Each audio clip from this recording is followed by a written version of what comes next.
Alors, à la suite du décès d'André Barbeau, comme c'est normal, on revient un peu sur ses écrits, sur sa carrière, et je suis allé sur son blog. Alors, il s'en prend à Alexandre de Ruperti, à Rudyard, assez vertement, et notamment, il n'aime pas l'importance que Rudyard accorde à Saturne. Parce que Rudyard, il y aurait une dialectique Lune-Saturne, et le Soleil ne serait pas si important que cela. Et ça scandalise André Barbeau. Or, précisément, j'ai toujours pensé que Rudyard avait parfaitement raison d'accorder la plus grande importance à Saturne. D'ailleurs, André Barbeau s'intéresse au cycle de Saturne, puisque le cycle de Saturne avec Neptune lui a permis d'arriver à prévoir 1989, 36 ans après 1953. Alors, donc là, il y a un problème, il y a un souci. Barbeau n'aime pas non plus trop l'astrologie karmique, et surtout, il n'aime pas qu'on mette en question ses résultats en astrologie mondiale. Il appelle ça cracher dans la soupe. Il fait même un article qui me vise, mais il ne cite jamais mon nom, comme quoi ce serait une mascarade que de remettre en question les résultats qu'il a obtenus, parce que ce n'est pas lui qui serait visé, ce serait l'astrologie tout entière qui serait mise en cause par ce genre de critique, qui serait désavouée et qui serait undermined. Alors, par rapport à cela, je ferai l'observation suivante, étrange, c'est que moi, selon moi, c'est ma théorie, Barbeau, en 1989, lorsqu'il y a cette affaire, il avait changé son fusil d'épaule depuis plusieurs décennies. Il s'intéressait à son fameux indice cyclique. Et l'indice cyclique,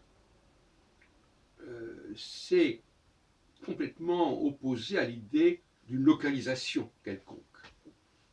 Or, Barbeau était parti sur une localisation. La conjonction Saturne-Neptune, c'était une localisation. C'était la Russie. Et par conséquent, il s'est aperçu que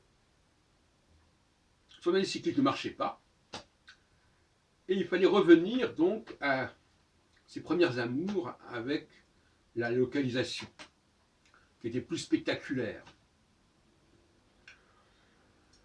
Bon, alors donc, c'est bien, mais vous savez, ça fait penser à un reproche qu'on fait souvent à des astrologues et à d'autres catégories. Ils ont plusieurs fers au feu.